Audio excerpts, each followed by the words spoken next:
Hey, tonight we're diving into the real Wild West. Not the Hollywood version with its heroic cowboys and dramatic showdowns, but the gritty, dangerous reality where survival was never guaranteed. You might think you're tough enough to handle it, but trust me, there's a reason they called it wild. If you're enjoying these stories, I'd really appreciate a quick like or even a subscribe. It helps more than you know. I'm always curious where you all are listening from, so drop a comment with your location and what time it is there. Love seeing our little global community connect through these stories. Now, dim the lights, maybe turn on a fan for that soft background hum, and let's ease into tonight's journey together. We're going to explore why you might not survive even a single day in the untamed American frontier. Congratulations, you've just woken up in the American Wild West of the 1870s. The good news, you're about to experience a legendary chapter of history firsthand. The bad news, your chances of survival just dropped dramatically. The first challenge hits you before you even open your eyes. The smell, not the earthy, pleasant aroma of nature you might expect, but something far more pungent. The stench of unwashed bodies, animal droppings, and what might possibly be raw sewage hanging heavy in the air. You see, bathing wasn't exactly a priority in the Wild West. Most settlers considered a thorough wash a monthly luxury, and that's being generous. Some went entire winters without a proper bath. Water, was precious out here, and using it to clean yourself seemed wasteful when you needed it for drinking and cooking. As you drag yourself from your bed, which is likely just a straw-filled mattress crawling with bedbugs, you realize how every muscle in your body aches. Life in the 1870s frontier involved constant physical labor from dawn until dusk. There were no weekends off, no vacations, and certainly no ergonomic considerations. Whether you were a farmer, miner, or ranch hand, your body was your primary tool, used until it broke down. You might think you work hard in your modern life, but frontier labor was something entirely different, backbreaking work that left even the strongest people permanently hunched and arthritic by their 30s. Imagine spending 14 hours ploughing fields, hauling water, chopping wood, or working deep underground in a mine shaft. No wonder the average lifespan was only about 35 years. Standing on the dusty floor, you notice the chill in the air. If it's winter, your cabin might be 20 degrees below freezing inside. If you had a fireplace, you'd have let it burn down overnight to save precious fuel. Good luck finding central heating or thermal underwear in this century. And if it's summer, well, get ready to sweat through every article of clothing you own. There was no escaping the elements in the Wild West. Speaking of clothing, forget comfort. Men typically owned maybe 2 sets of clothes, rough canvas or denim pants and cotton shirts that chafed against the skin. Women wore multiple layers regardless of the temperature. Chemises, corsets, petticoats and long dresses that dragged in the dirt. Everything was scratchy, ill-fitting and rarely cleaned. Those fancy outfits you've seen in Western movies? Pure fiction for the average person. Your stomach growls, reminding you it's time for breakfast. Hope you like beans, biscuits and coffee, possibly for every meal. The Wild West diet was monotonous and nutritionally deficient. Fresh fruits and vegetables were seasonal luxuries. Meat, when available, was often preserved with salt or smoke because refrigeration didn't exist. Scurvy, a disease caused by vitamin C deficiency, when your gums bleed and your teeth fall out, was common among settlers despite being easily preventable with modern knowledge.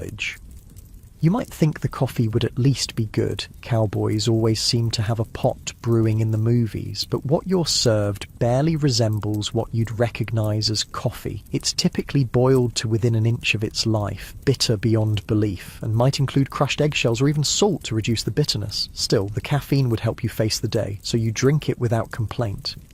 Before heading outside, you might want to check your shoes for scorpions or snakes that could have sought shelter during the night. It wasn't uncommon for frontier folks to shake out their boots each morning, a habit born from painful experience. One wrong move, and you could be facing a venomous bite miles from any medical help.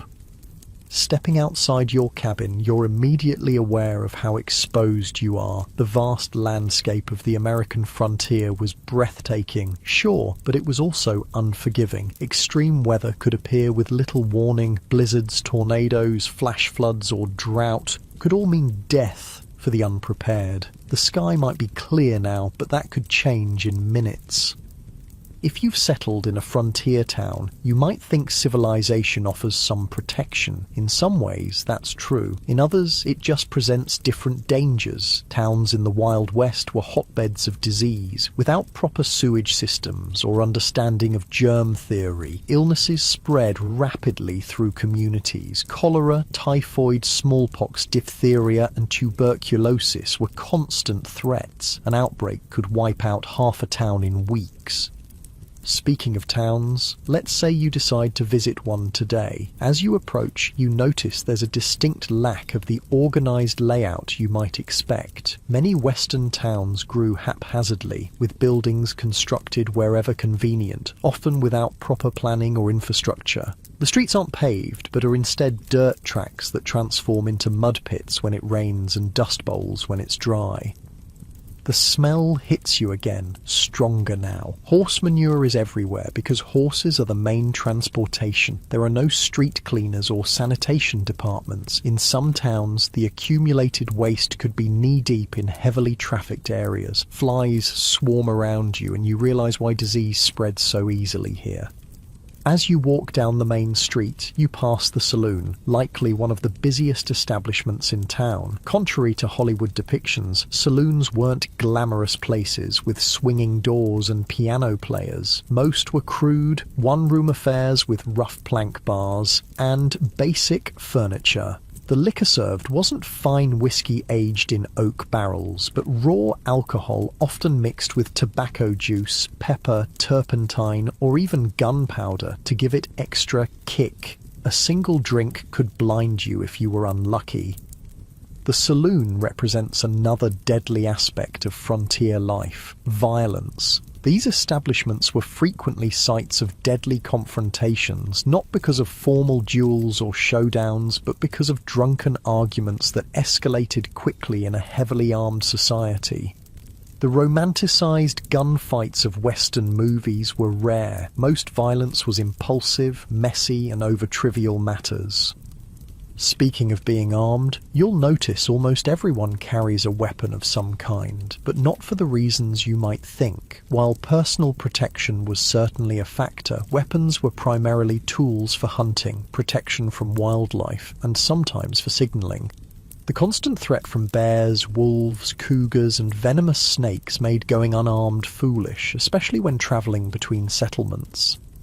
You might be surprised to learn that many frontier towns actually had strict gun control laws. Places like Dodge City, Kansas, and Tombstone, Arizona, required visitors to surrender their firearms when entering town limits. The famous gunfight at the OK Corral actually started because the Clanton gang refused to comply with Tombstone's weapons ordinance.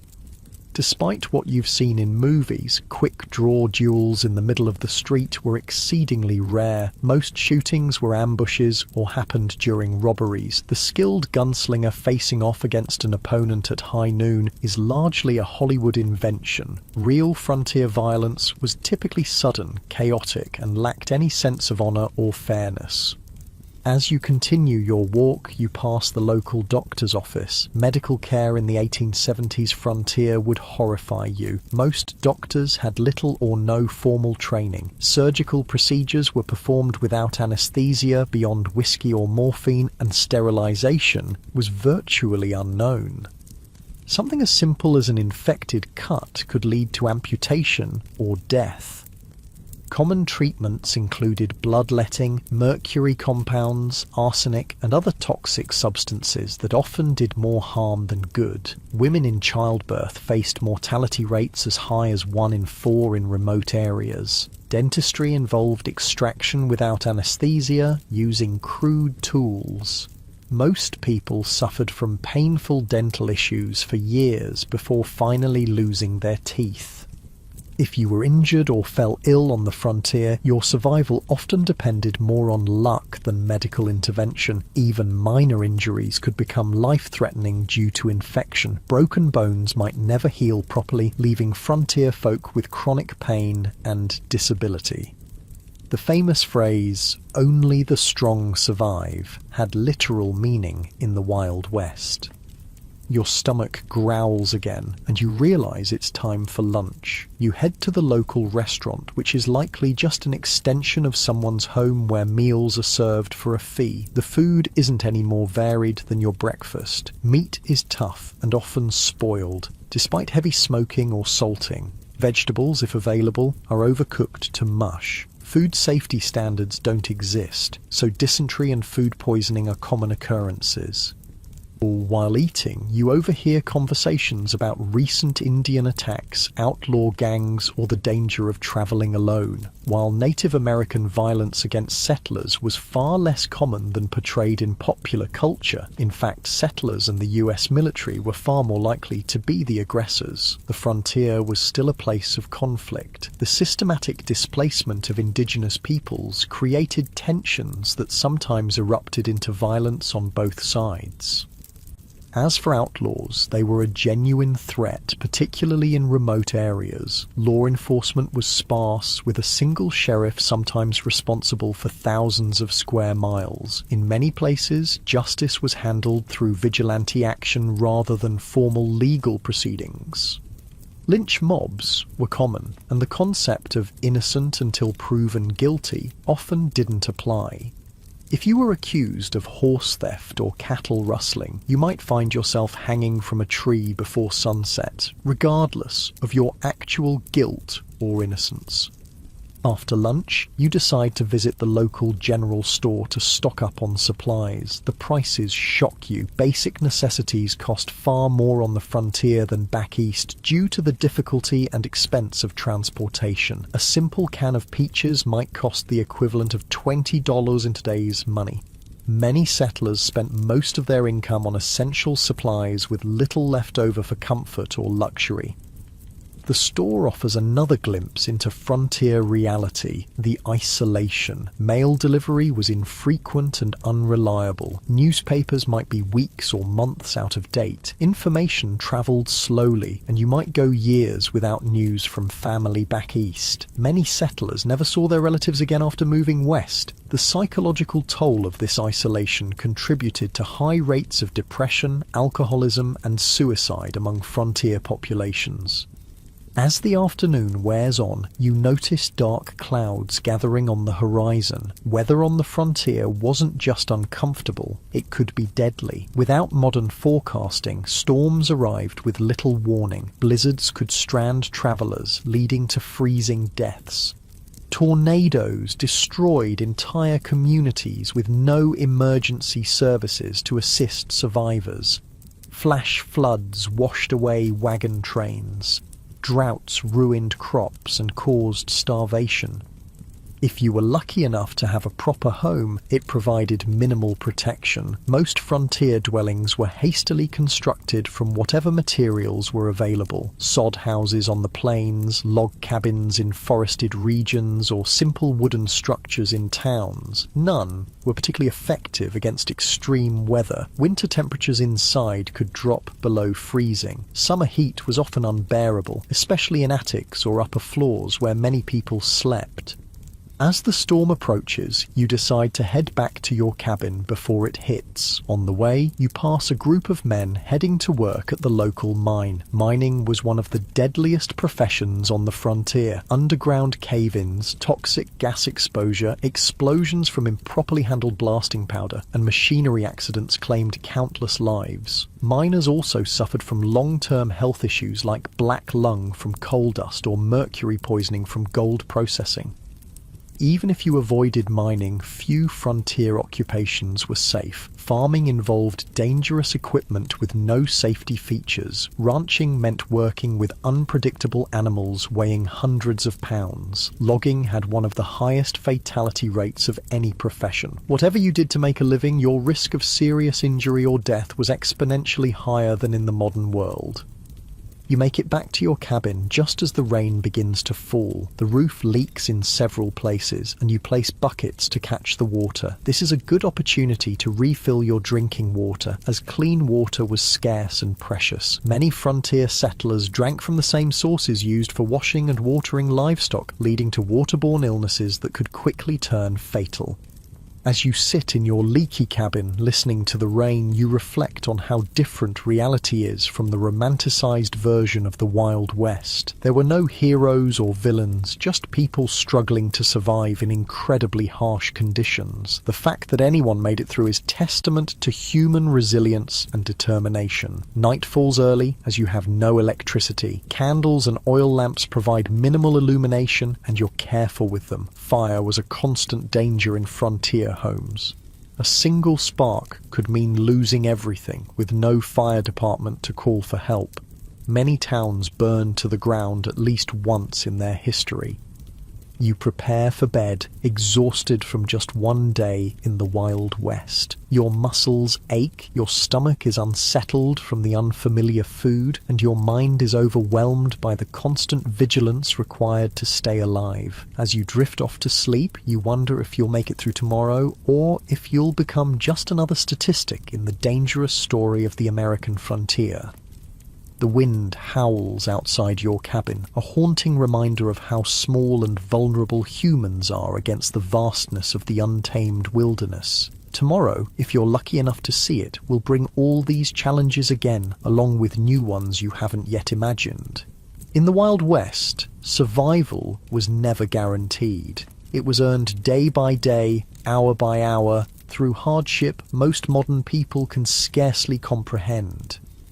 The morning light filters through the cracks in your cabin walls, waking you from a restless sleep. Your body aches from the hard mattress, but there's no time to linger. The Wild West waits for no one. As you rise, you remember yesterday's harsh introduction to frontier life and wonder what new challenges today will bring.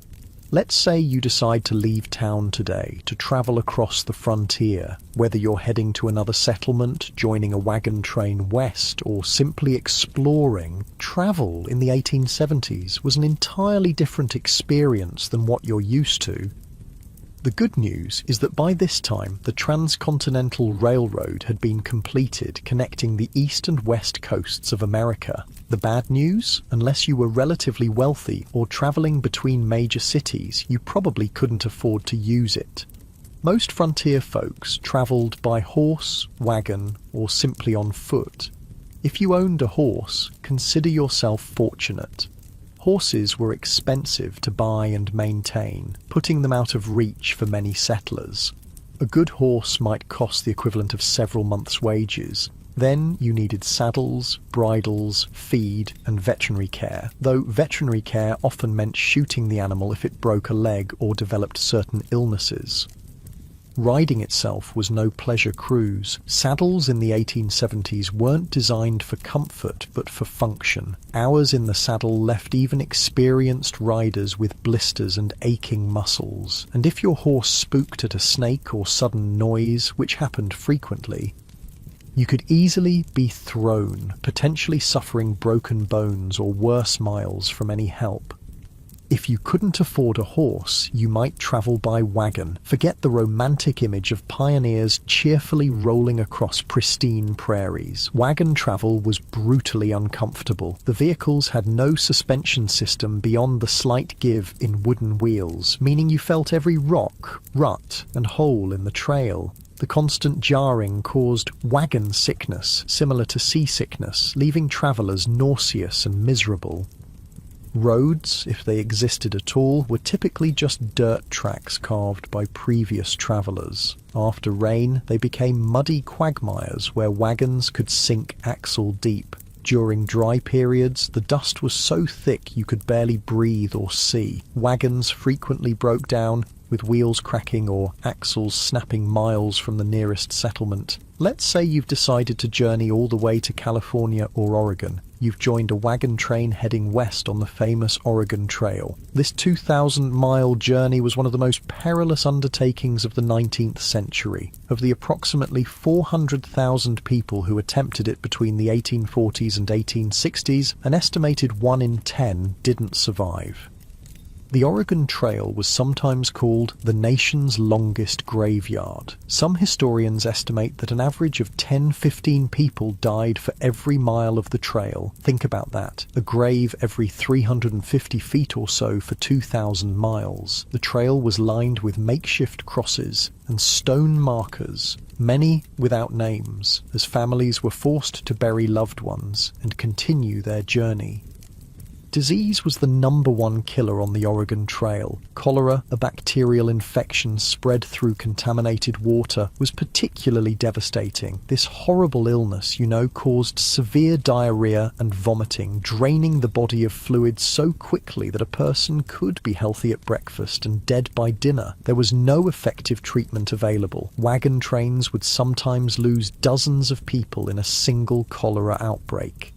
Other diseases like dysentery, typhoid, and mountain fever claimed countless lives. Children were especially vulnerable, with many families losing multiple children during the journey. Medical care was rudimentary at best, often consisting of folk remedies that did little to help and sometimes made conditions worse. Crossing rivers presented another deadly challenge. Wagons weren't designed to float, but pioneers had to cross numerous rivers on their journey west. Some had ferries or fords, but many required the wagon to be floated across like a makeshift boat. Wagons frequently capsized in these crossings, drowning people and livestock and destroying precious supplies. The Platte, Columbia, and Snake rivers claimed hundreds of lives during the migration period. Contrary to popular belief, attacks by Native Americans were relatively rare. Most tribes were actually helpful to migrants, offering supplies, guidance, and assistance with river crossings. The majority of violent deaths on the trail came from accidents, being crushed by wagon wheels, drowning, or being kicked by draft animals. Firearms accidents were shockingly common, as most travelers were inexperienced with weapons but carried them for hunting and protection. The psychological toll of the journey was immense. Families buried children, parents, and spouses along the way, then had to continue travelling immediately. There was no time for extended grief on the trail. Each day's delay meant less chance of crossing the mountains before winter snows made passes impassable. The constant stress, grief, and physical hardship led many travellers to mental breakdown. Suicide was not uncommon among trail migrants. If you somehow survived the journey to California or Oregon, your challenges weren't over. Many arrived at their destination having spent all their money and resources on the journey itself. Families often arrived destitute, malnourished, and ill, only to find that the promised land had its own harsh realities. But let's say you've decided not to travel that far. Perhaps you're heading to a nearby town or settlement instead. Even short journeys in the Wild West presented significant dangers. Travelers might encounter outlaws who saw lone riders or small groups as easy targets. While the frequency of stagecoach robberies was exaggerated in later fiction, they did occur regularly enough to be a legitimate concern. The natural environment posed constant threats to travellers. Flash floods could wash out trails or trap unwary travellers. Summer heat in desert regions could kill through dehydration and heat stroke. Winter blizzards routinely trapped travellers, sometimes leading to freezing deaths or desperate situations like the infamous Donner Party, where survivors resorted to cannibalism to stay alive. Navigation itself was challenging in an era before detailed maps. Travellers relied on vague directions, landmarks that could change or be misidentified, and the experience of guides who sometimes proved unreliable. Getting lost in the wilderness could be a death sentence, especially if your supplies ran low. As you travel today, you notice another aspect of frontier life that movies rarely depict accurately: the stunning diversity of people. The Wild West wasn't populated solely by white cowboys and settlers. It was a meeting ground of cultures from around the world. Chinese immigrants worked as railroad builders, miners, and merchants. Mexican families had been living in the Southwest long before it became US territory. Black cowboys made up as much as 25% of the workforce on some ranches. European immigrants from Germany, Ireland, Italy, and Scandinavia brought their cultures and traditions. And of course, dozens of distinct Native American nations had called these lands home for thousands of years before others arrived. This diversity, however, didn't mean equality or harmony. Racial violence was a common feature of frontier life. Chinese railroad workers faced brutal discrimination and were often forced to take the most dangerous jobs for lower pay than white workers. Mexican landowners frequently saw their property seized through legal manipulation or outright theft after the Mexican-American War. Black Americans who moved west hoping to escape Southern discrimination often found frontier racism just as entrenched, if different in form. Despite their crucial contributions to ranching, mining, and building frontier communities, they were frequently excluded from economic opportunities and social acceptance. For Native Americans, the expansion of white settlement was nothing short of catastrophic. The indigenous population of North America, once numbering perhaps 15 million people, had been reduced to fewer than 300,000 by 1900. Disease, warfare, forced relocation, and the deliberate destruction of their food sources, particularly the buffalo, decimated numerous tribes and nations. US government policies systematically pushed Native Americans from their traditional lands onto reservations, often in areas with poor soil and few resources. Treaties were regularly broken when valuable resources were discovered on reservation lands. Native children were taken from their families and placed in boarding schools designed to erase their cultural identity, operating under the philosophy of "kill the Indian, save the man." The romanticized cowboys versus Indians narratives of later films grossly misrepresented the complex interactions between settlers and indigenous peoples. Many native nations initially tried to accommodate newcomers and adapt to changing circumstances. Violence typically erupted after repeated treaty violations, encroachment on tribal lands, or deliberate provocations. As you continue your journey, you ponder another group whose experience differed markedly from Hollywood depictions: women on the frontier. Far from the helpless damsels or schoolmarms of Western movies, frontier women performed incredibly demanding physical labour while navigating restrictive social expectations. On homesteads and farms, women not only handled traditional domestic duties like cooking, cleaning, childcare, and making clothing, but also worked in the fields, tended livestock, and defended the home when necessary. Their workday typically started before dawn and ended well after dark, with few, if any, days of rest.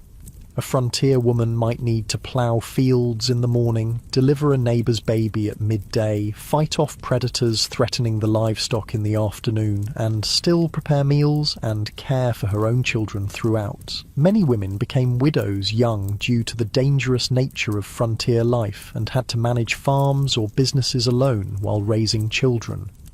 Despite their essential contributions, women had few legal rights. In most territories and states, they couldn't vote, own property independently if married, or have custody of their children in the event of divorce. Domestic violence was considered a private matter, with little legal recourse available to victims. For unmarried women, options were severely limited. Teaching was one of the few respectable professions, though female teachers were paid significantly less than their male counterparts, and were often expected to resign upon marriage. Some women found economic independence through running boarding houses, working as nurses, or establishing millinery or dressmaking businesses.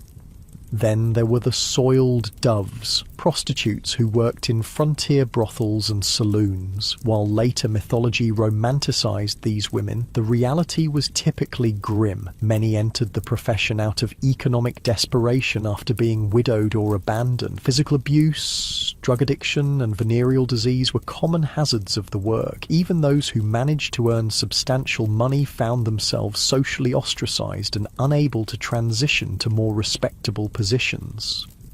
Some women did find greater freedom on the frontier than they might have back east. The shortage of women in Western territories gave them more marriage options and sometimes better treatment as communities competed to attract and keep female residents. A few territories like Wyoming and Utah granted women voting rights decades before the 19th Amendment, recognizing their essential contributions to frontier development.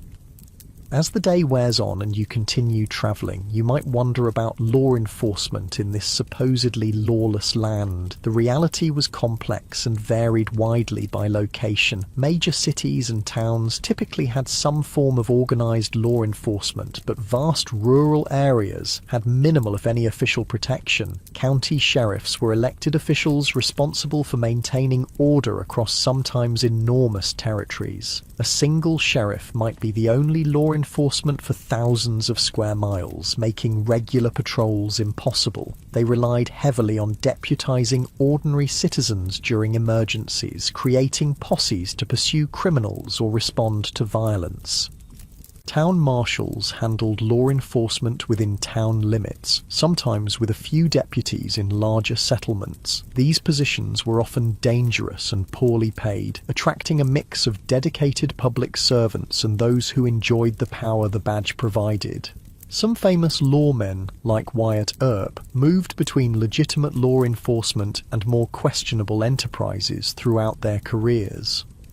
Federal marshals had jurisdiction throughout territories and states but were few in number. They typically focused on major crimes like counterfeiting, mail robbery, or offences involving multiple jurisdictions. The legendary U.S. Marshals of Western movies, single-handedly bringing law to lawless towns, were largely fictional creations. In many remote areas, justice was handled through informal community action rather than official legal processes. Vigilante groups formed to address perceived threats when formal law enforcement was absent or ineffective. Sometimes these groups maintained basic order, but they could easily become vehicles for prejudice, personal vendettas, or mob violence.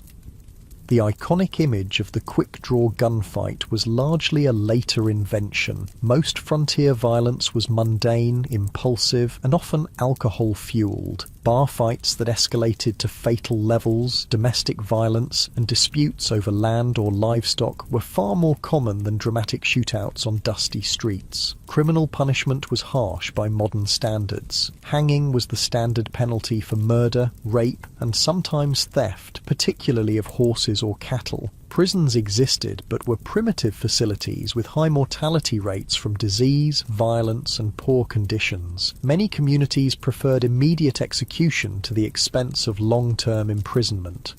As evening approaches, you decide to seek shelter for the night. If you're lucky, you might find a town with a hotel or boarding house. Don't expect luxury. Frontier accommodations were basic at best. A typical hotel room would have a simple bed, possibly infested with bed bugs, a washstand with a pitcher and basin, and perhaps a chair. Bathroom facilities would be an outhouse in the back, shared by all guests.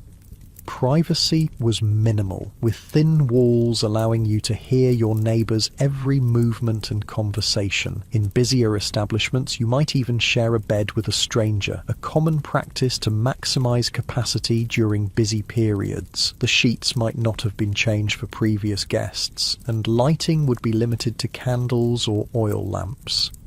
A night's lodging would cost between 25 cents and $1, depending on the establishment's quality and location. This represented a significant expense for many travellers, equivalent to several hours' wages for an average worker. Many chose to sleep in stables, barns, or simply under the stars to save money, despite the additional risks these options presented. If you were traveling through more remote areas, you'd likely camp for the night. This meant building a fire, assuming you could find enough fuel, preparing a meal from your limited supplies, and sleeping on the ground with minimal protection from the elements or wildlife. Indigenous peoples, experienced travelers, and military scouts had sophisticated techniques for safe camping, but the average settler often made dangerous mistakes.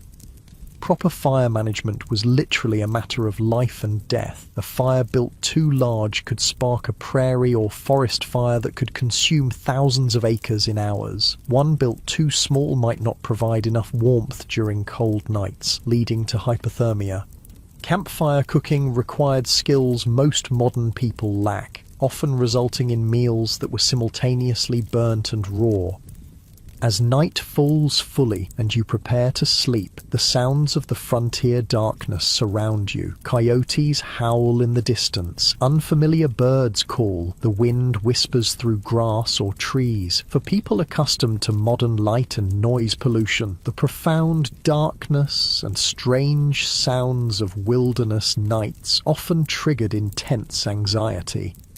Many travelers slept poorly on the frontier, not just because of physical discomfort, but from fear of the unknown dangers that might lurk in the darkness. Native attacks, though rare, often occurred at dawn when sleepers were at their most vulnerable. Predators like wolves, bears, and mountain lions might investigate camps looking for food. Venomous snakes and scorpions sought warm places to rest, sometimes including a sleeper's bedroll. Even if no actual threats materialized, the psychological stress of constant vigilance took its toll. Frontier diaries frequently mention exhaustion not just from physical labor, but from the mental strain of perpetual alertness. Modern people, accustomed to locks, alarms, and the security of dense population, would find the vulnerability of frontier sleeping arrangements profoundly disturbing. As you drift towards sleep, you reflect on the day's journey. Travel in the Wild West bears almost no resemblance to its sanitized, romanticized portrayal in later entertainment. It was grueling, dangerous, and uncomfortable beyond what most modern people could endure. And the skills required from navigation without maps to making emergency repairs to handling firearms safely took years to develop, and mistakes were often fatal. The darkness deepens and the sounds of night creatures grow louder. Tomorrow will bring new challenges if you survive the night. Perhaps you'll reach your destination, or perhaps you'll become just another unmarked grave along the trail. One more statistic in the perilous story of westward expansion. The Wild West forgave no weakness and offered no second chances. Every day survived was a victory against overwhelming odds. The new day dawns on the frontier, and you've somehow survived the night, a victory in itself in the Wild West. As you rub the sleep from your eyes and stretch your aching muscles, you contemplate what direction your frontier experience might take today. Perhaps you'll try your luck in one of the booming mining towns where fortunes are supposedly made overnight. You've heard stories of the California gold rush, the Nevada silver strikes, and the Colorado mining booms. Tales of ordinary men finding nuggets the size of chicken eggs and becoming wealthy overnight have drawn hundreds of thousands west. What these stories don't mention are the brutal realities awaiting those who chase mineral dreams. Let's say you decide to try your hand at mining. What would that actually entail? First, you'd need to stake a claim, which means finding unclaimed land with potential mineral deposits, increasingly difficult by the 1870s, as the easiest and richest areas were claimed years earlier. If you were lucky enough to find a promising spot, you'd need to register your claim at the nearest government office and pay the required fees, which could be substantial. Then the real work would begin, and it was some of the most physically demanding labour imaginable. For placer mining, searching for loose gold in streams, you'd spend hours bent over in ice-cold mountain water, sifting through sediment with a pan or sluice box. Your hands would crack and bleed from constant exposure to water and rough materials. Your back would ache from the hunched position, and after all that effort, you'd be lucky to find a few tiny flakes of gold worth pennies. If you ventured into hard rock mining, digging for veins of ore in the mountains, the dangers multiplied exponentially. Tunneling into unstable rock without modern safety equipment or engineering knowledge led to frequent cave-ins that crushed miners where they stood. Poorly ventilated shafts filled with toxic gases like carbon monoxide, odorless but deadly, suffocating miners who had no warning of the danger. Blasting with black powder or dynamite to break through rock was incredibly hazardous. Miners frequently lost fingers, hands, eyes, or lives when charges detonated prematurely or thrown rock fragments became deadly projectiles. The thunderous noise and constant percussion of blasting left many with permanent hearing loss. Even if you avoided immediate catastrophes, the long-term health effects were devastating. Miners constantly inhaled fine rock dust, leading to silicosis, a painful lung disease that slowly suffocated its victims. Mercury used in gold processing caused neurological damage, tremors, and mental deterioration. Those working in copper or lead mines absorbed toxic metals that accumulated in their bodies, causing chronic illness and early death. The mining industry of the 1870s had virtually no safety regulations or oversight. Mine owners prioritized profit over worker welfare, and injuries were considered an expected part of the job. Medical care for injured miners was minimal and often ineffective. A serious injury typically meant the end of a miner's career and livelihood, with no disability support or workers' compensation available. For all these risks and hardships, what was the likely reward? Despite the mythology of the lucky prospector, the vast majority of miners barely earned subsistence wages. By the 1870s, most worked for large mining companies rather than independently, earning $2 to $3 for a grueling 10 to 12-hour day. Studies suggest that storekeepers, saloon owners, and prostitutes consistently made more money than the miners whose dreams sustained frontier mining towns. Speaking of mining towns, they were notoriously rough places. Imagine a community composed primarily of young, single men engaged in dangerous work with few women, families, or civilizing institutions. Alcohol consumption was astronomical. The average mining camp resident consumed several times more alcohol than the typical American today. Violence was commonplace, with fights, stabbings, and shootings occurring regularly. Sanitation in mining camps was typically abysmal. With minimal planning or infrastructure, human waste and garbage accumulated in streets and waterways. Typhoid, cholera, and dysentery spread rapidly in these conditions. During warm months, the stench could be overwhelming, and swarms of flies spread disease from waste to food. If you managed to find valuable ore, you faced the challenge of converting it to cash. Banking in the Wild West was primitive and often predatory. Many mining towns had no banks at all, forcing miners to carry gold dust or ore, making them targets for theft. Some saloons and general stores offered to buy gold, but frequently at rates far below actual value, taking advantage of miners' limited options. Where banks did exist, they operated with minimal regulation or oversight. Bank failures were common, often wiping out customers' life savings without warning or recourse. Many bankers were little more than confidence men who established storefronts, collected deposits, and disappeared overnight with all the funds. Without federally backed currency, paper money was issued by individual banks, and its value fluctuated wildly depending on the bank's reputation. Counterfeit bills circulated widely, and even experienced merchants could be fooled by well-made fakes. The safest form of money was gold or silver coin, but carrying it made one a target for robbery.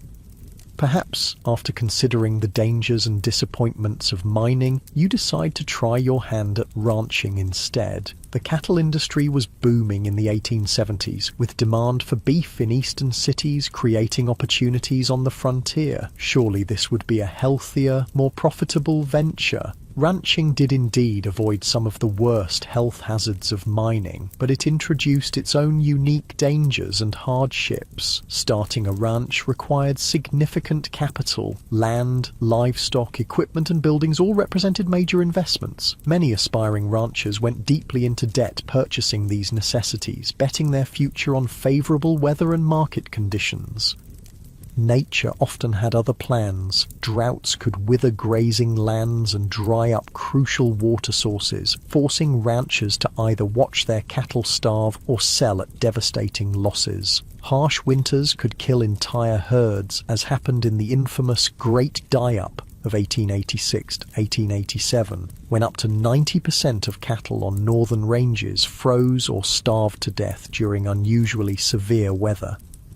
Disease could sweep through herds, wiping out a rancher's investment overnight. Texas fever, anthrax, and other infectious diseases had no effective treatments in the 1870s. Predators like wolves and cougars took a constant toll on livestock, particularly vulnerable calves. Poisonous plants, quicksand, and injuries further reduced herds. The iconic cattle drives, moving herds hundreds of miles to railroad shipping points, were not romantic adventures, but grueling, dangerous undertakings. Cowboys, not the glamorous figures of later films, but typically young, poorly paid labourers, worked 20-hour days during drives, catching brief naps in the saddle as they moved thousands of animals across difficult terrain. These drives faced constant threats. River crossings could turn deadly in minutes if animals panicked, creating deadly pile-ups that drowned cattle and cowboys alike. Stampedes, which could be triggered by something as simple as a lightning strike or a snapping twig, turned thousands of 1,500-pound animals into an unstoppable destructive force. Cowboys caught in stampedes were often trampled to death. The cowboy's life was far from the freedom portrayed in Western mythology. They typically earned about $30 per month for exhausting, dangerous work. Most were very young men, often teenagers, from poor backgrounds with few other options. A significant percentage were black, Mexican, or mixed-race individuals facing discrimination that limited their opportunities elsewhere. Their diet on the trail consisted mainly of beans, salt pork, and biscuits, with minimal fresh food. Medical care was limited to whatever the trail cook might know about folk remedies. Injuries, common in such dangerous work, often went untreated until they became life-threatening. Many cowboys died young from injuries, exposure, or violence. Perhaps ranching doesn't appeal after all. What about farming? Surely growing food, the most fundamental of human activities, would offer a more stable and less dangerous way of life on the frontier. The Homestead Act of 1862 had opened vast areas of the West to settlement, offering 160 acres free to anyone who would live on and improve the land for 5 years. This seemed like an incredible opportunity, a chance for people with little money to become landowners and build independent livelihoods. The reality proved far more challenging than the promise. First, 160 acres might sound substantial, but in the arid regions that comprised much of the available land, it was often insufficient to support a family. Traditional eastern farming methods failed in these environments, where rainfall was a fraction of what pioneers were accustomed to. Many settlers had no knowledge of dry farming techniques needed for success in these regions. Starting a frontier farm required tremendous physical labour. The first task was building shelter, typically a sod house on the treeless plains, constructed by cutting and stacking dense prairie turf. These soddies were dark, damp dwellings that leaked when it rained, harboured insects and snakes, and crumbled without constant maintenance. Then came the back-breaking work of breaking the land for planting. prairie sod, held together by dense grass roots that had developed over centuries, was extraordinarily difficult to plough with the equipment available to most settlers. It could take a year or more just to prepare a few acres for planting. The work was so physically demanding that it permanently damaged many farmers' bodies. Once crops were planted, farmers faced threats from every direction. Drought could wither plants before harvest. Torrential rains could wash away seedlings or flood fields. Early frost could kill crops just before harvest. Grasshoppers descended in biblical swarms, consuming everything green in their path and sometimes even eating the handles of tools left in fields. Disease affected frontier farmers as it did everyone else, but with particularly devastating consequences. With no hired help and little community support, a family's illness during crucial planting or harvesting periods could mean the difference between survival and starvation. Women often continued working the fields while heavily pregnant or just days after giving birth, risking their health because the work simply couldn't wait. Farm accidents were common and often fatal. Homemade tools broke and caused injuries. Animals panicked and trampled their handlers. Even successful harvests could turn deadly. Numerous farmers died when they fell into grain storage bins and suffocated in the loose grain, or when poorly constructed storage buildings collapsed under the weight of their contents. The isolation of frontier farms took a heavy psychological toll. Neighbours might be miles away, visited only occasionally. Women in particular suffered from this isolation, some going months without speaking to anyone outside their immediate family. Depression, anxiety, and what was then called prairie madness affected many settlers, sometimes leading to abandonment of homesteads or suicide. For those who persevered through these challenges and actually produced crops, economic obstacles remained. Transportation to markets was difficult and expensive. Without refrigeration, perishable products had to be sold quickly or preserved. Large agricultural corporations and railroad companies used their influence to keep crop prices low and transportation costs high, squeezing independent farmers from both directions. By the 1870s, another option was emerging on the frontier, working for wages in the growing towns and industries. Perhaps this offered a safer, more stable path than the high-risk ventures of mining, ranching, or farming. Wage labour did avoid some of the worst physical dangers and financial risks of independent enterprises, but introduced its own hardships. Industrial safety standards were virtually non-existent. Workers in frontier factories, mills, and workshops suffered horrific injuries from unguarded machinery. Construction workers built increasingly tall structures without harnesses or safety equipment, leading to frequent fatal falls. Railroad work was particularly dangerous. Track layers worked with minimal equipment under brutal conditions, suffering high rates of injury and death from accidents, heat stroke, and exhaustion. Chinese workers, who built much of the transcontinental railroad, were often assigned the most dangerous tasks, such as handling unstable explosives to blast through mountain passes. Working hours were long by modern standards, typically 10-12 hours per day, 6 days per week. Pay was low, with most workers barely earning subsistence wages. Child labour was common, with children as young as 8 or 9 working alongside adults in many industries, often suffering higher injury rates due to their size and inexperience. Workers had essentially no legal protections. Employers could fire people without cause, reduce wages arbitrarily, or withhold pay entirely. Those who complained or attempted to organise for better conditions faced blacklisting, being marked as troublemakers who no other employer in the region would hire. Company towns, settlements where a single employer owned all housing and businesses, were common in mining and lumber regions. Workers in these communities paid inflated prices at company stores, lived in company housing, and sometimes were paid in scrip, company currency, rather than legal tender. This created a form of debt bondage where workers could never save enough to escape the system. Whether you mined, ranched, farmed, or worked for wages, frontier life shaped your experiences in ways modern people would find disorienting. Perhaps most striking was the relationship with time, not the carefully measured minutes and hours of our digital age, but a more fluid reality governed by daylight, seasons, and natural rhythms. Without electric lighting, most people woke at dawn and slept shortly after sunset, their active hours expanding and contracting with the seasons. Work wasn't measured in 8-hour shifts, but by tasks that needed completion: fields ploughed, cattle moved, ore extracted. During harvest or roundup, people might work from first light until well after dark for weeks without a break. During winter, many rural workers had periods of relative inactivity when fields lay dormant or cattle needed minimal tending. The concept of punctuality, so central to modern life, had limited relevance on the frontier. With few clocks and limited need for precise timing in most activities, people operated on approximate schedules. Stagecoaches and later trains introduced more precise timetables to the West.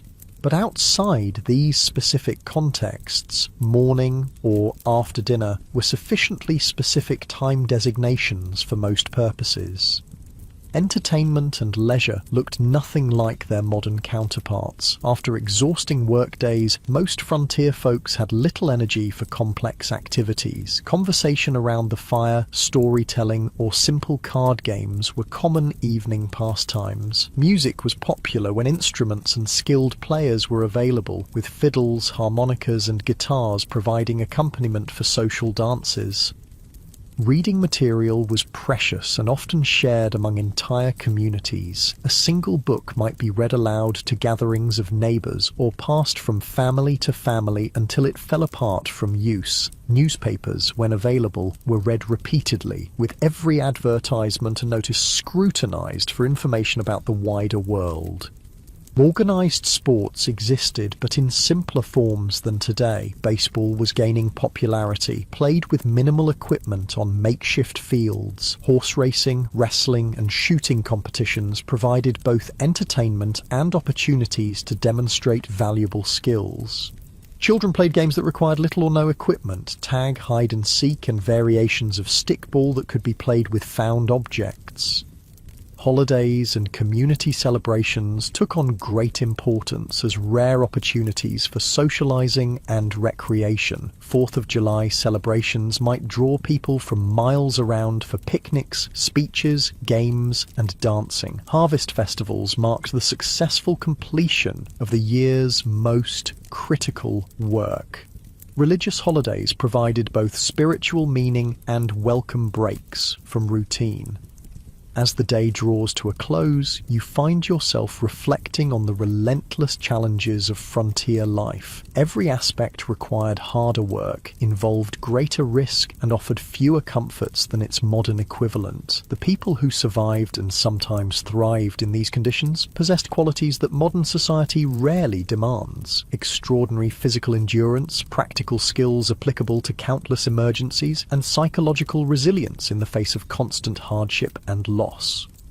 The darkness gathers once more, and with it comes a silence profound enough to hear your own heartbeat. No car engines, no air conditioners, no electronic hums, just the whisper of wind, the chorus of insects, and the occasional call of night birds. This profound quiet, so alien to modern ears, was the soundtrack of frontier nights, sometimes comforting, sometimes unsettling in its emptiness. As you drift towards sleep, you wonder if you would have had what it took to survive here, not just for a day or a week, but for years and decades. The people who shaped the American West, for better and worse, were not the idealized heroes of later fiction, but complex individuals facing extraordinary challenges with the limited resources and knowledge of their time. Their story, stripped of romanticism, is one of human endurance against conditions that would break many of us today. The cool night air settles around you like a blanket, and the stars emerge in a display of brilliance impossible to see in our light-polluted modern world. This at least is one pure beauty the people of the frontier experienced that few today can fully appreciate: the majestic sweep of the Milky Way across a truly dark sky, connecting them to the same cosmic panorama their ancestors had watched for countless generations. Morning arrives again in the Wild West, and with it comes hunger, a constant companion on the frontier. Food in the 1870s, West bore little resemblance to the varied, convenient diet you're accustomed to in the modern world. Let's explore what keeping yourself fed would actually entail in this harsh environment. The good news is that game was still relatively plentiful in many areas. Deer, elk, rabbit, and various birds could supplement your diet if you had the skills to hunt them. The bad news? Hunting required ammunition, which was expensive and might be needed for protection. It also demanded time away from other essential work, making it a luxury many settlers couldn't afford during busy seasons.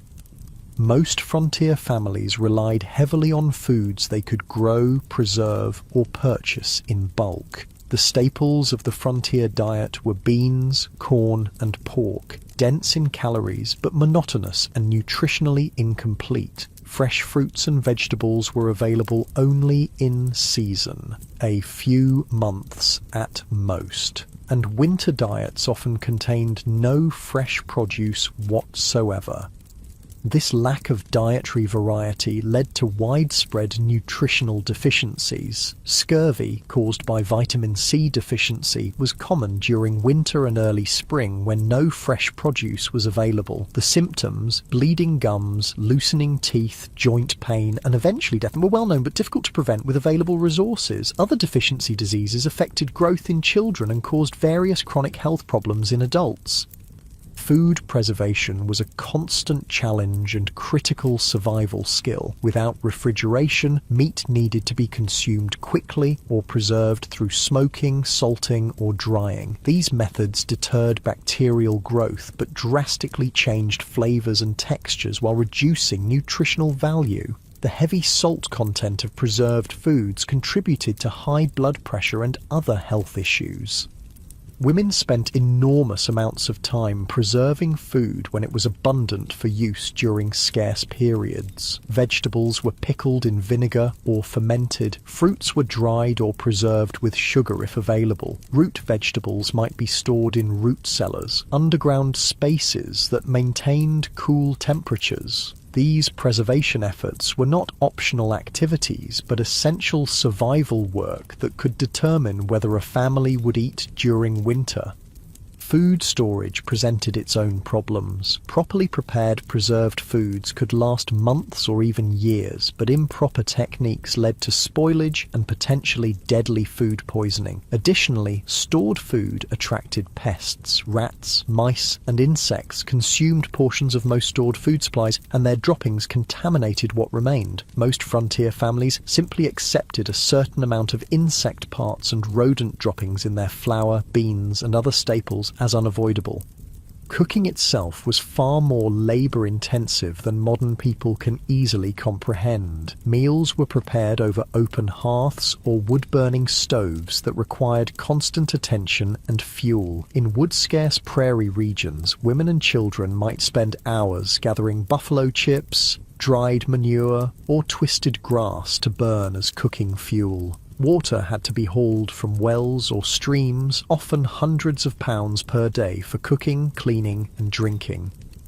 Even with these efforts, meals lacked the variety and flavour profiles modern people expect. Spices were expensive luxuries, used sparingly if at all. Sugar and coffee were treasured items, often hoarded for special occasions. Fresh milk was available only if a family kept a cow, and for only part of the year when the cow was producing. Most frontier children grew up with simple, repetitive diets that would horrify modern nutritionists.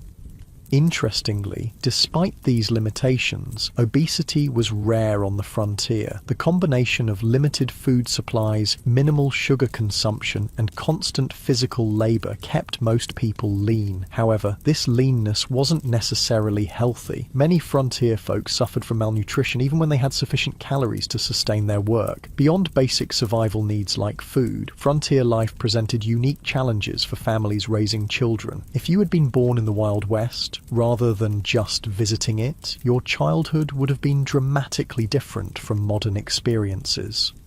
Childhood itself was conceived differently in the 19th century. Children as young as 6 or 7 were expected to contribute meaningful work to family survival, not as educational chores, but as essential economic contributions. Young children minded livestock, gathered eggs, picked vegetables, watched younger siblings, and helped with countless other tasks that freed adults for heavier work.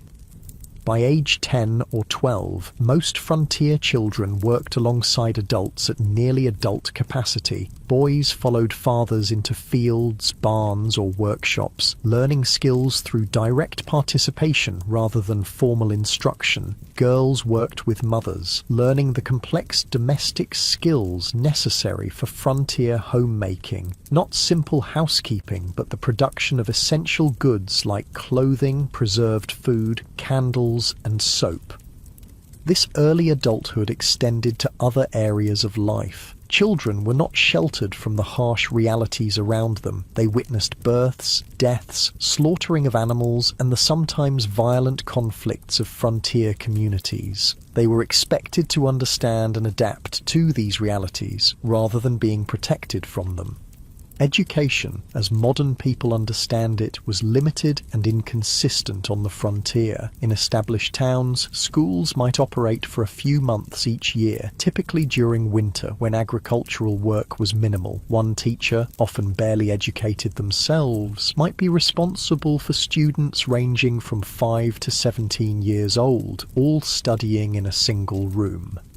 Physical conditions in these schools were challenging. Buildings were poorly insulated, leading to freezing conditions in winter and stifling heat in warmer months. Supplies were minimal, perhaps a few shared textbooks, slates for writing that had to be constantly erased and reused, and minimal paper that was treated as a precious resource.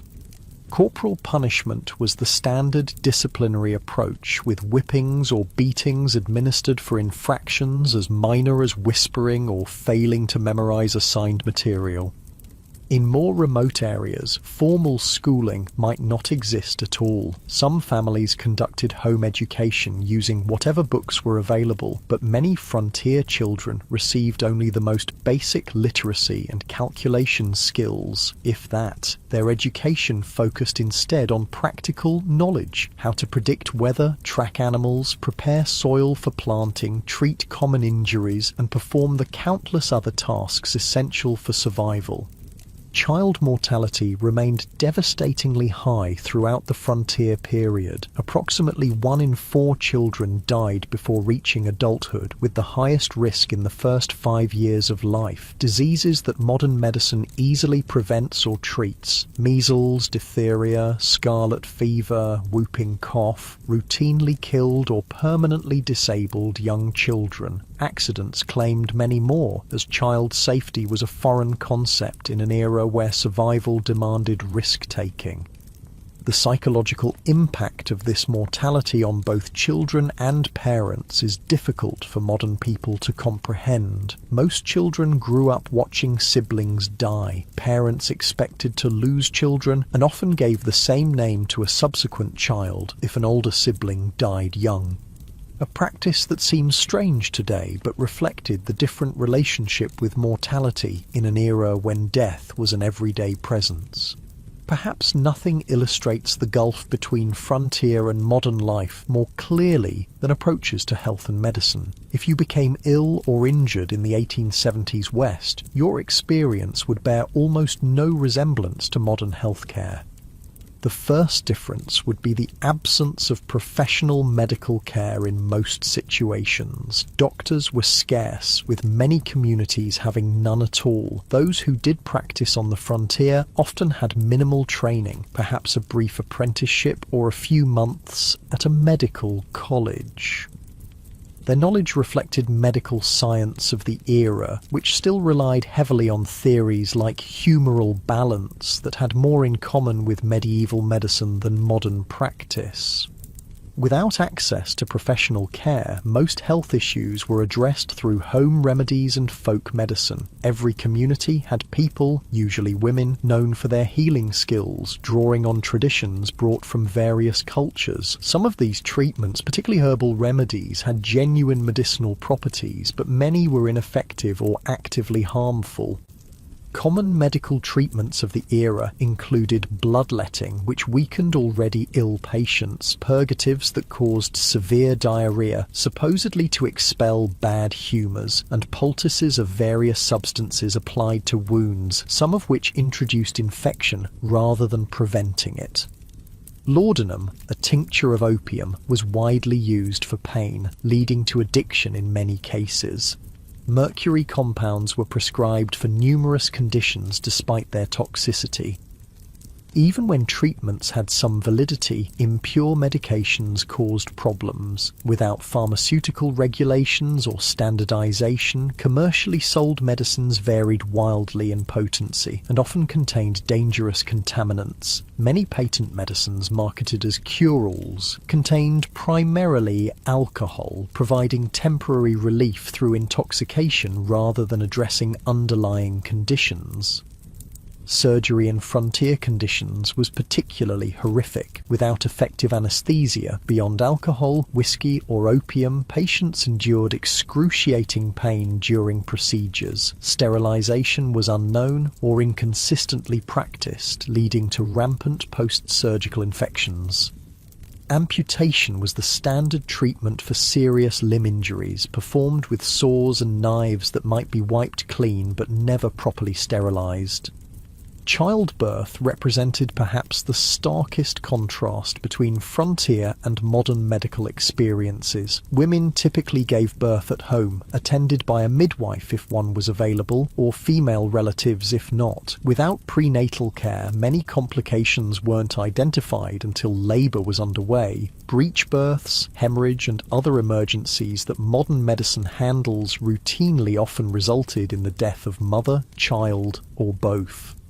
Maternal mortality rates on the frontier were approximately 1 death per 100 births, more than 100 times higher than in developed countries today. Many women approached each pregnancy knowing it might be their last experience in life. Men's diaries and letters from the period frequently mention the heartbreaking reality of raising children alone after losing wives in childbirth. The combined impact of inadequate nutrition, constant physical strain, minimal preventive care, and primitive treatment options meant that frontier populations experienced health outcomes more similar to developing nations today than to modern America. Life expectancy at birth was under 40 years, with those surviving childhood likely to suffer chronic health problems by their 50s if they lived that long. Beyond these material hardships, frontier life imposed a form of isolation and disconnection that modern people accustomed to instant global communication would find almost unbearable. This isolation shaped frontier psychology and culture in profound ways.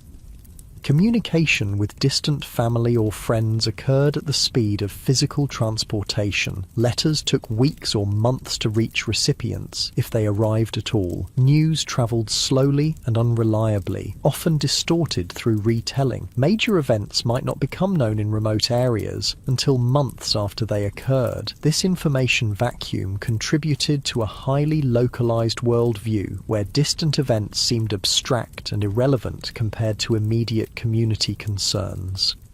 The isolation was particularly difficult for those accustomed to more settled environments. Women who had grown up with close female friendships and family networks often found themselves alone for days or weeks while husbands travelled for supplies or work. Their diaries frequently mention crippling loneliness and the psychological strain of having no adult conversation for extended periods.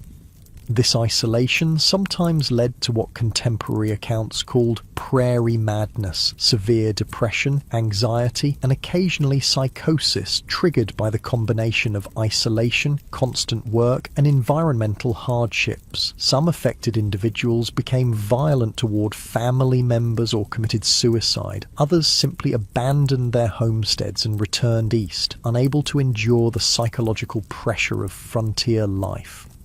Even in established communities, social connections were limited by practical constraints. Visiting neighbours might require travelling several miles each way, a significant undertaking when time was precious and transportation limited to walking or horseback. Formal social gatherings were infrequent, typically centred around church services, seasonal celebrations, or community work events like barn raisings or harvest festivals. Churches played a crucial role in frontier communities beyond their spiritual function. They served as social hubs, educational centres, and mutual aid societies. Even those with limited religious conviction often participated in church activities for the community connection they provided. Religious leaders, ministers, priests, or lay preachers frequently took on roles far beyond religious guidance, serving as teachers, dispute mediators, and community organisers. The establishment of community institutions marked important milestones in frontier development. Building a school, church, or meeting hall represented a commitment to permanent settlement rather than temporary exploitation. These institutions helped transform mining camps or trading posts into towns with collective identities and shared futures. The creation of local governments, rudimentary as they often were, similarly marked transitions from frontier chaos to established community. Frontier communities also developed distinctive forms of mutual aid and collective action necessary for survival in harsh conditions. Barn raisings and house raisings allowed families to complete large construction projects impossible for individual households. Harvest teams moved from farm to farm, ensuring crops were gathered before weather could destroy them. Spontaneous search parties formed when children went missing. These cooperative traditions reflected the practical reality that no individual or family could survive the frontier entirely through self-reliance. This community interdependence existed alongside the individualism that later became mythologized in frontier narratives. Both elements were necessary responses to frontier conditions: self-reliance for daily survival, community cooperation for challenges beyond individual capacity. The tension between these values shaped frontier culture and continues to influence American attitudes toward government, community, and individual responsibility. As another day in the Wild West draws to a close, you find yourself contemplating the mental and emotional resilience required to endure such conditions year after year. The people who populated the American frontier weren't superhuman. They suffered, struggled, and sometimes broke under the relentless pressure of their environment. But many adapted and persevered, developing skills and perspectives that allowed them to find meaning and even joy amid hardship. The darkness settles around you once more, bringing with it the profound silence of the pre-industrial night. The day's experiences have given you a glimpse into a world both familiar and utterly alien, a world where survival required constant vigilance, where comfort was rare and luxury almost non-existent, where death was an everyday companion rather than a distant stranger. As sleep approaches, you wonder about the people who chose this life or had it thrust upon them by circumstance. What drove them west? What sustained them through blizzards, droughts, illness, and loss? What would they think of the world their struggles helped create? A world of abundance and security beyond anything they could have imagined, built on foundations they laid through exhausting labour and countless sacrifices.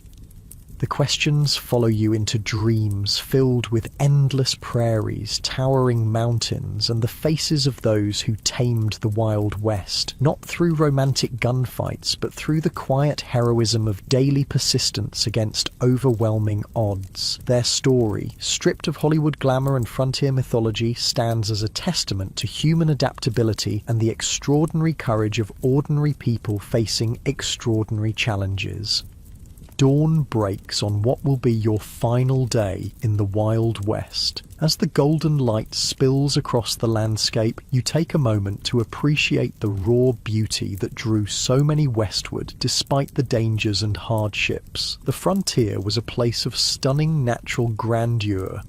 Vast prairies rippling like oceans, mountains scraping the sky, canyons plunging into the earth's depths. This beauty, at least, wasn't a Hollywood invention. But even this relationship with the natural world differed profoundly from modern environmental perspectives. The frontier mentality viewed nature primarily as a resource to be conquered and exploited rather than preserved or protected. Timber was cut without consideration for regeneration. Game was hunted to the edge of extinction in many regions. Streams were diverted, polluted, or destroyed for mining operations with no thought for downstream consequences.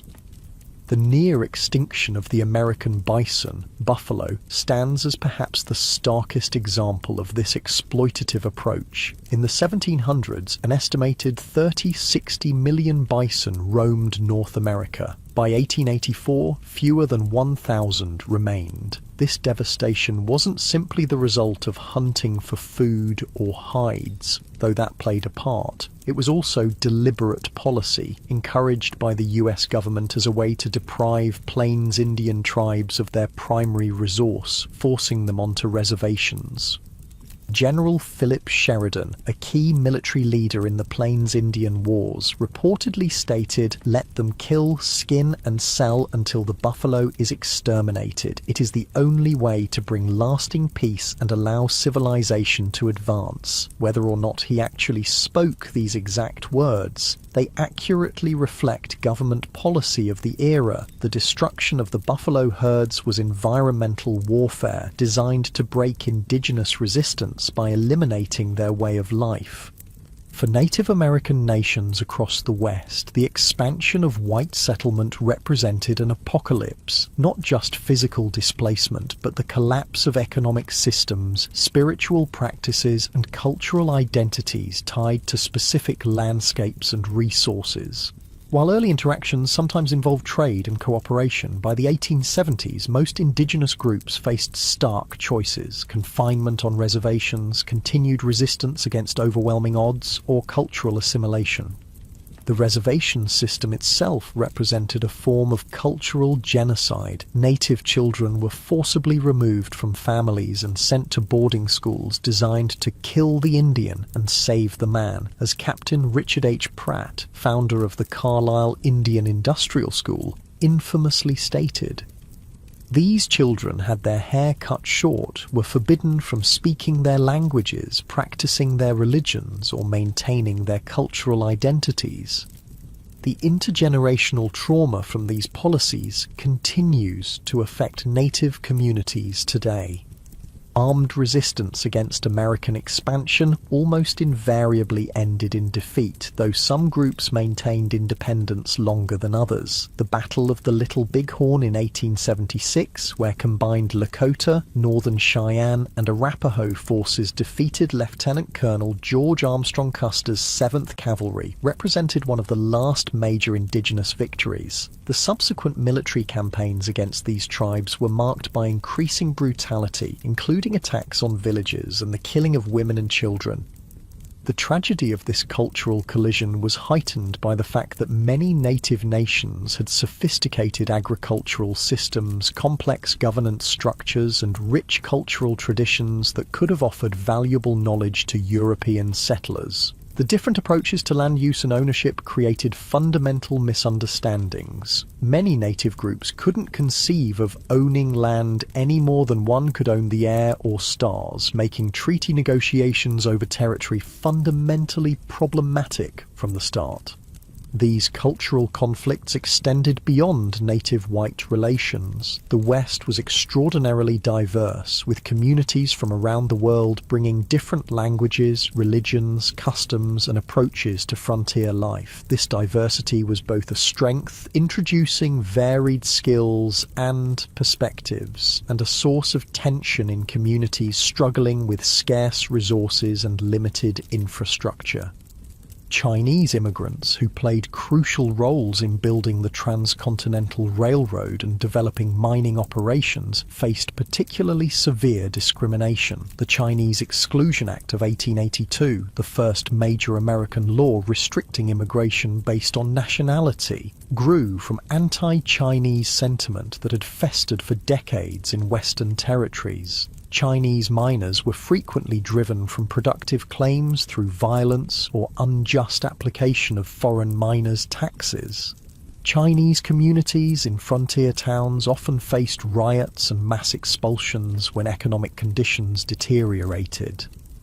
Mexican Americans, many of whom had become US citizens through territorial acquisition rather than immigration, similarly faced discrimination and displacement. Despite treaty guarantees protecting property rights following the Mexican-American War, many Mexican landowners saw their holdings taken through legal manipulation, intimidation, or outright fraud. Spanish-derived water rights systems that had functioned effectively for generations were replaced with English common law approaches less suited to arid environments.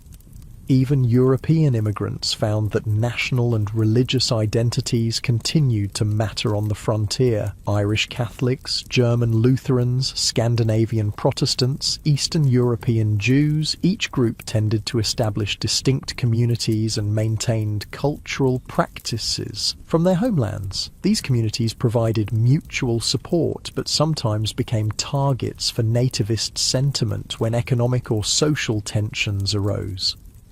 African Americans who moved west after the Civil War hoped to find freedom from Southern oppression, but often encountered different forms of discrimination. Black cowboys, who made up approximately 25% of the workforce on some cattle operations, rarely received recognition in contemporary accounts or later mythology. Black homesteaders established communities in several Western territories, but frequently faced organized resistance from white neighbors and discriminatory application of homestead laws.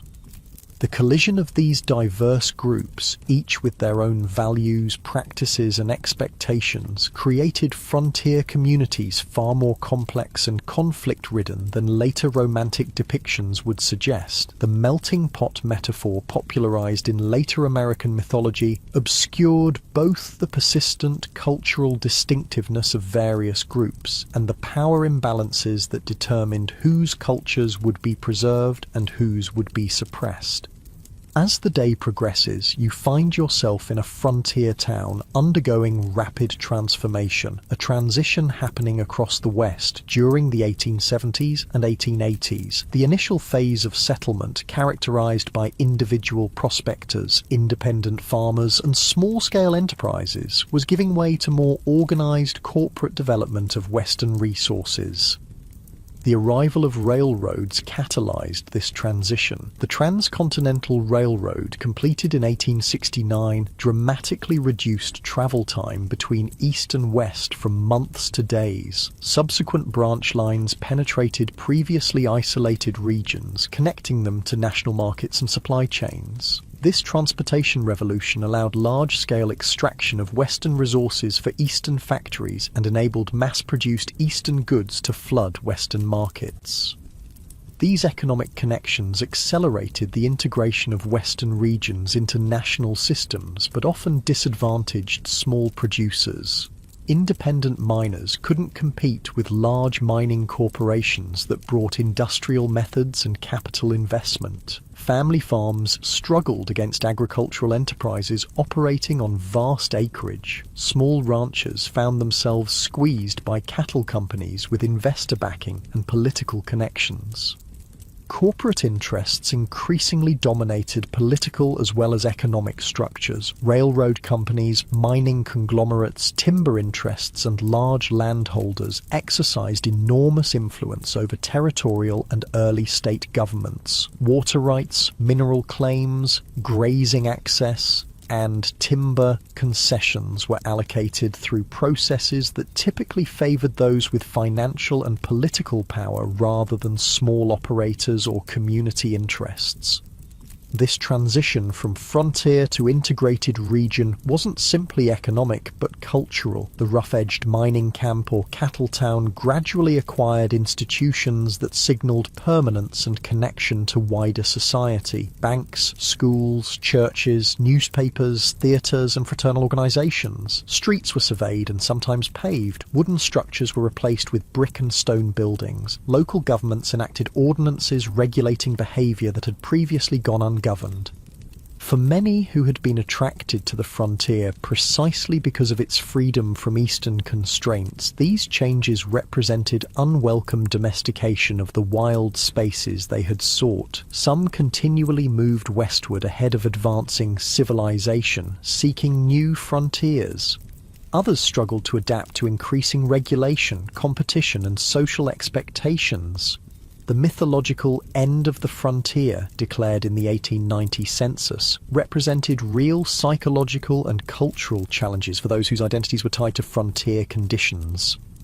Part of this transformation involved the taming, or at least management, of frontier violence. The iconic gunfighters and outlaws who would later dominate Western mythology operated in a specific historical window when formal law enforcement was establishing itself against pre-existing systems of personal and community violence. By the 1880s and 1890s, professional police forces and court systems had replaced vigilante justice in most established communities, though remote areas still saw occasional eruptions of frontier-style conflict resolution. The legendary figures who captured public imagination, Wild Bill Hickok, Wyatt Earp, Billy the Kid, Jesse James, operated in this transitional period, often moving back and forth between legal and illegal activities as circumstances changed. Their later mythologization obscured the complex, often morally ambiguous reality of their lives. Hickok, far from the perfect marksman of legend, shot bystanders in at least 2 gunfights. Earp worked variously as a lawman, gambler, brothel keeper and vigilante across his career. The Robin Hood image attached to Jesse James ignored his Confederate guerrilla background and the innocent victims of his robberies. As evening approaches on your final day in the Wild West, you find yourself contemplating the gap between frontier reality and the mythology that would later emerge from it. Why did Americans, and eventually the world, become so fascinated with a romanticized version of this brutal period?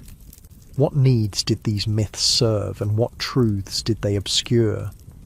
Part of the answer lies in timing. The most intense period of frontier mythology making occurred precisely as the actual frontier was disappearing. The Wild West shows of Buffalo Bill Cody began in the 1880s, featuring staged reenactments of Indian battles and stagecoach robberies for Eastern audiences, even as railroads, telegraph lines, and formal governance were integrating Western regions into mainstream American society. These performances weren't meant as accurate historical recreations, but as entertainment that resonated with Eastern ideas about the West.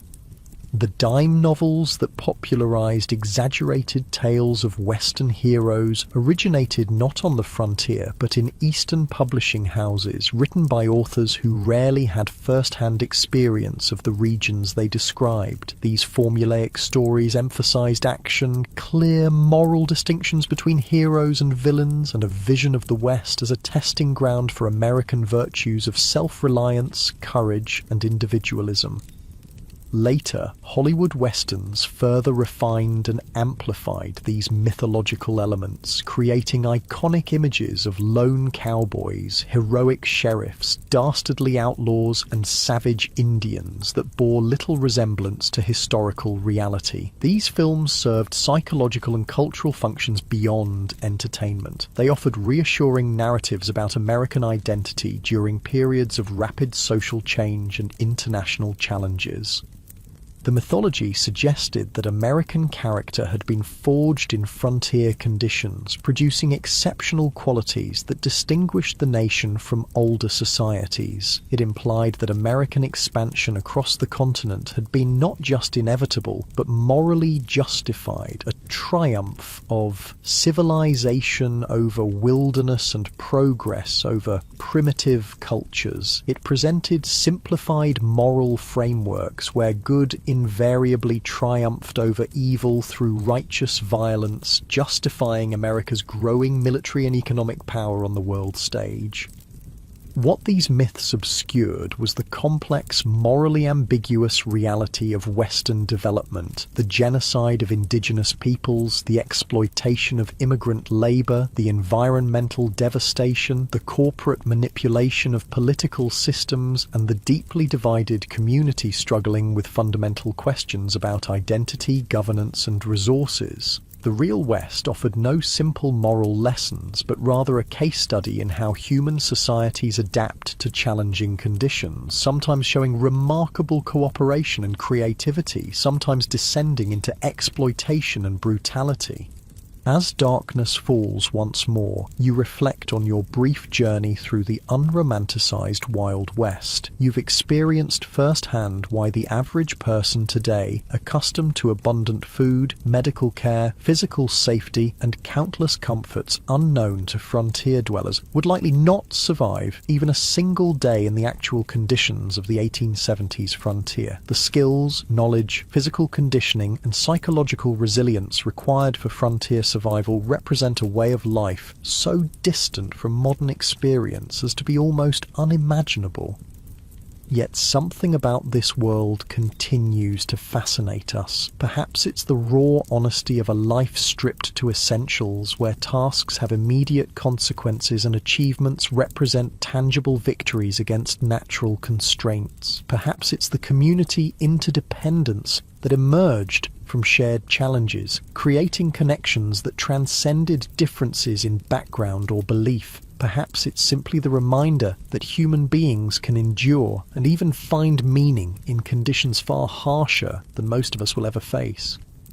The legacy of the American frontier extends beyond mythology into the actual structures and systems that shape modern American life. Property laws, water rights frameworks, federal-state relationships, approaches to natural resources, and countless other aspects of American governance emerged from frontier-era compromises and conflicts. The diversity of Western communities, despite efforts at forced assimilation, contributed to the multicultural reality of modern America. Even the continuing tensions between individual rights and collective welfare, local control and national standards, exploitation and conservation have roots in frontier-era debates. For indigenous peoples, the frontier era represents not a glorious chapter in national expansion, but the devastation of ancient lifeways and the beginning of a long struggle for cultural survival and sovereignty that continues today. Their perspective reminds us that the simple triumphalist narrative of Western settlement ignores the complex civilizations that already existed and the incalculable knowledge lost through their disruption. The most accurate understanding of the frontier requires holding multiple perspectives simultaneously, acknowledging both the courage of those who built new communities in challenging conditions and the devastation experienced by those displaced by this expansion. As you drift towards sleep on your final night in the Wild West, the sounds of this earlier America surround you. The whisper of wind through prairie grass, the distant howl of coyotes, perhaps the faint piano notes from a saloon down the street. These sensory experiences, at least, connected all who lived through this era, regardless of background or circumstance. The vast skies, extreme weather, imposing landscapes, and profound silences shaped everyone who encountered them, creating a shared relationship with the environment even amid cultural conflicts. Tomorrow, you'll return to your own time, carrying with you a deeper understanding of this pivotal period in American history. You'll never again see a Western film or read a frontier novel without recognizing the sanitized, simplified version of a complex reality. You'll appreciate the extraordinary comfort and security of modern life, achieved through technological advances unimaginable to frontier dwellers. You might find yourself more aware of the skills and knowledge lost in the transition to our specialized, technology-dependent society, the practical self-sufficiency that allowed frontier people to build, repair, grow, preserve, and create what they needed with minimal outside support. Most importantly, you'll understand that the real story of the American West isn't found in gunfights and gold strikes, but in the daily struggles of ordinary people, men, women, and children of diverse backgrounds, who faced extraordinary challenges with the limited resources available to them. Their story, without Hollywood embellishment, contains enough genuine courage, tragedy, innovation, conflict, cooperation, cruelty, and kindness to fill countless histories. Their legacy lives in the communities they established, the environmental changes they initiated, the cultural patterns they created, and the myths that grew from their experiences. The real Wild West disappeared long ago, transformed by technology, population growth, economic integration, and environmental change into the modern American West of cities, suburbs, highways, and managed landscapes. Yet echoes of frontier experience persist in regional identities, local traditions, land use patterns, and governance structures. The memory of this formative period continues to influence how Americans understand themselves and their nation's development, even as scholars and communities work to replace simplistic mythology with more accurate, inclusive understandings of this complex history. As you finally surrender to sleep, the boundary between past and present seems to blur. The challenges faced by frontier communities, adapting to environmental constraints, managing scarce resources, building functional communities among diverse populations, balancing individual freedom with collective needs, remain relevant in new forms today. Perhaps the greatest legacy of the frontier experience is not a set of answers, but a collection of questions about human adaptation, community formation, and the relationship between people and the natural world, questions each generation must answer anew as circumstances change. The stars shine brilliantly above, the same stars that guided travellers across the prairie, helped farmers time their planting, and gave comfort to homesick immigrants far from familiar landscapes. In this moment of connection across time, you feel a fleeting kinship with those who looked upon these same constellations a century and a half ago, wondering what tomorrow would bring in a world where survival was never guaranteed, but life, in all its harshness and beauty, was experienced with an intensity seldom matched in our more comfortable era.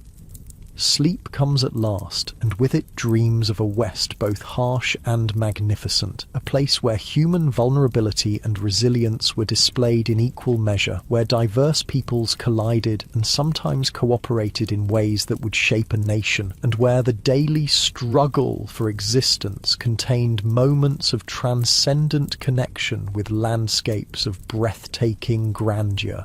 The real Wild West, stripped of romantic illusion, offers a window into human experience at its most elemental, challenging, frightening, and occasionally sublime.